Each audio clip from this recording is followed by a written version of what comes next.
Welcome back to my garden. Last week, I was talking about how children's games tend to be creative, collaborative even, more than competitive, certainly when compared to the games that we play as we grow older. And that reminded me of a very interesting idea, the idea of the infinite game. This is a theory developed by the philosopher James P. Carse and popularized in a book.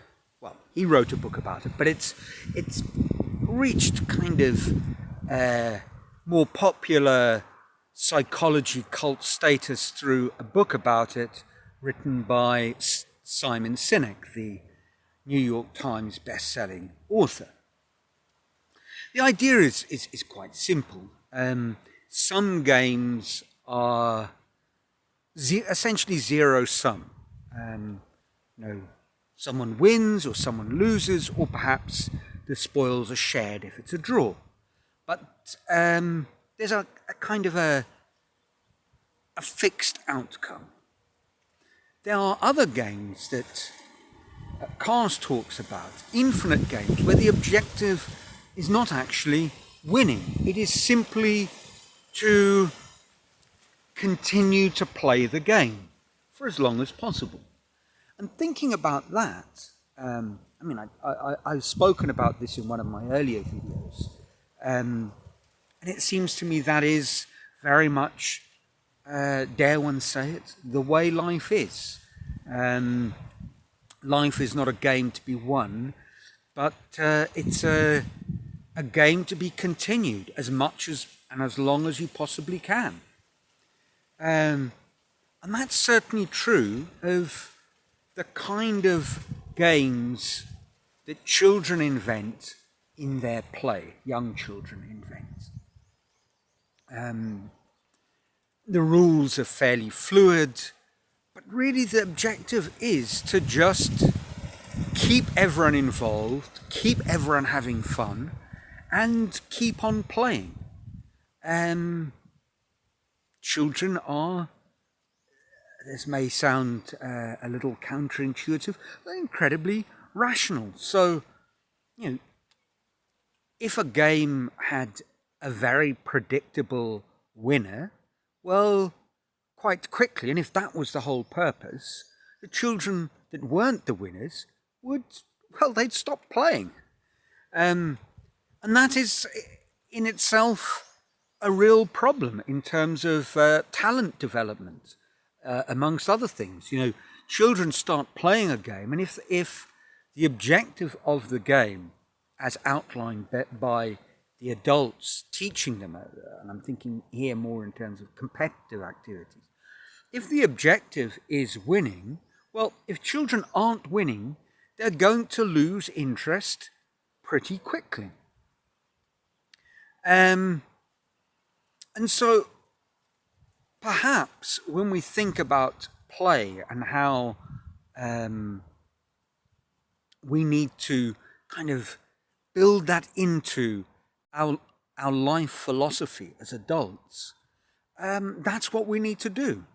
We need to take away the notion of winning or losing as being inherently part of the game, and replace it with this idea that what's really important is to keep on playing, and keep on playing well, and in such a way, and this is what I mean by playing well, that you derive pleasure and enjoyment, and so do all the other constituents, the other people taking part, and perhaps even those around you.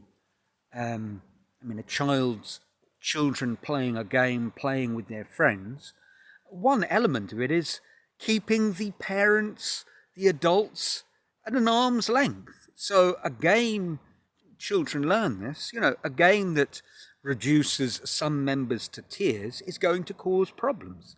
So children develop these kind of collaborative notions. Obviously I'm oversimplifying, I'm idealizing But I think there's an element of truth to what I'm saying. Now, at a particular point in our development, obviously things do become competitive. And having been a teacher for some years, when educational establishments try and move away from this competitiveness, they are quickly met with complaints, criticism, what have you, from parents or society at large, that, hang on a second, we need to be competitive because that's how life is. And actually, is it? Who said it's like that? I mean, if we teach our children to play in such a way from a young age, well, of course, that is how life will be for them, because we have trained them into seeing life to be as such. But it doesn't have to be that way. It certainly isn't when they're younger. There aren't winners and losers in the sandpit, or building blocks, or playing Lego. Maybe that sounds silly, but it doesn't have to be that way. And you might argue that, okay, fine, maybe it's not like that with Lego or, artistic, creative endeavours. But sport, there are winners and losers, and business is to some degree a competitive activity. Business, whether it's sort of entrepreneurial, economic driven activities, or maybe in a wider sense, adult behaviour. If you are running a restaurant, well, you need customers, and there are other restaurants, and they are competing with you. So the argument goes.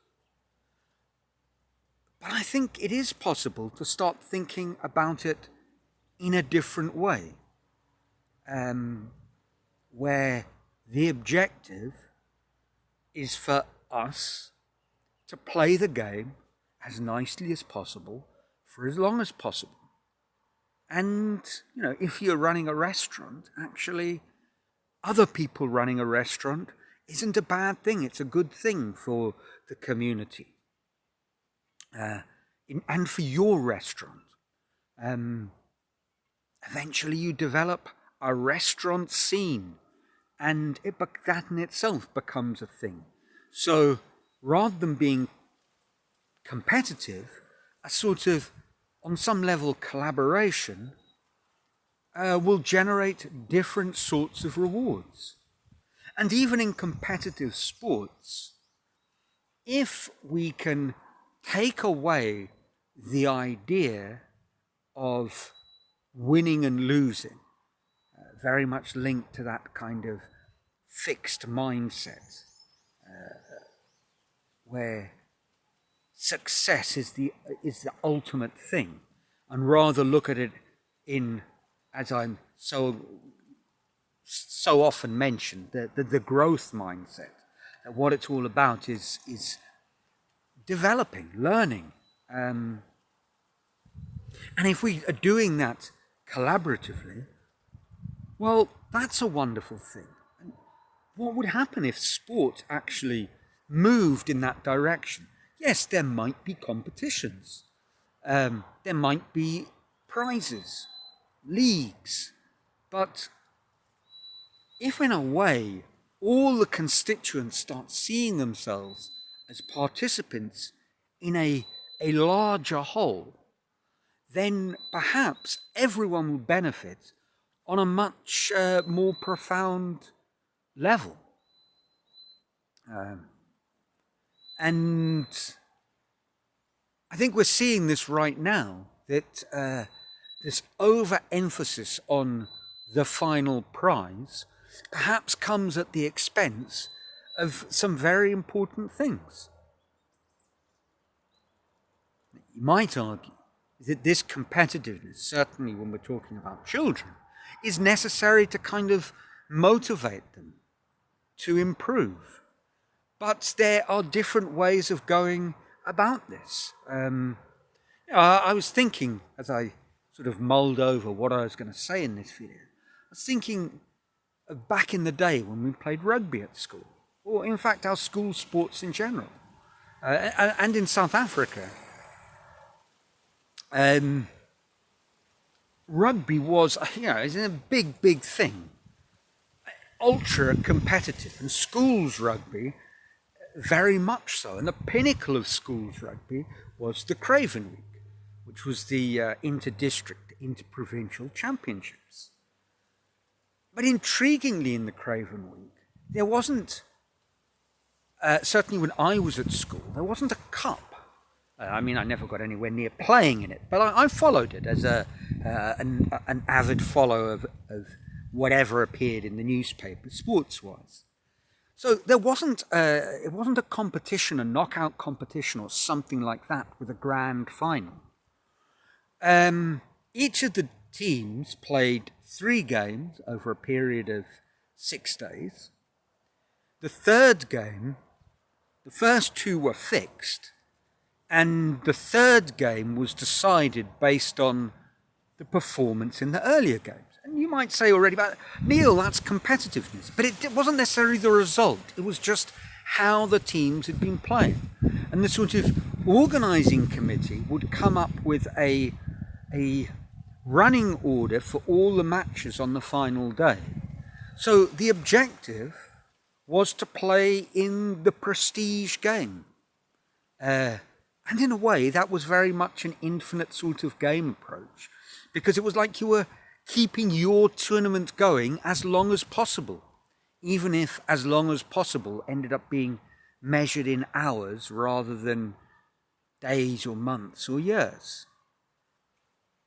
And mixed in with that competitive, in inverted commas, or that performance element of the Craven Week were coaching clinics and things like that. So the real agenda was to nurture and generate talent for a higher tier of performance. And of course, at a certain stage in rugby, yes, performance kicked in. It's a competitive sport. But it does get me thinking that if you take the more obvious interpretations of competitiveness out, you can still become very driven to improve. The only motivator isn't winning or losing or a final bank account number or something like that. So that's it for today.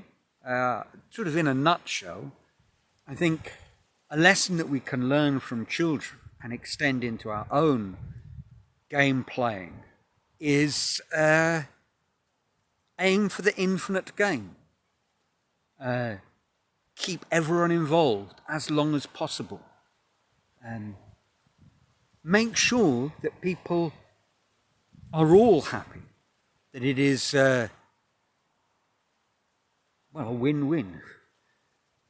It's hard to get away from the language that is so embedded in our constructions of how games are played. But that's it for today. I'm filming this on a Sunday. It's been a lazy sort of day. I haven't really got going. It's a bit overcast. Earlier it was raining, so it's not ciao from a sunny Brazil, but it's ciao all the same. And until next week, let me know what you think in the comments below.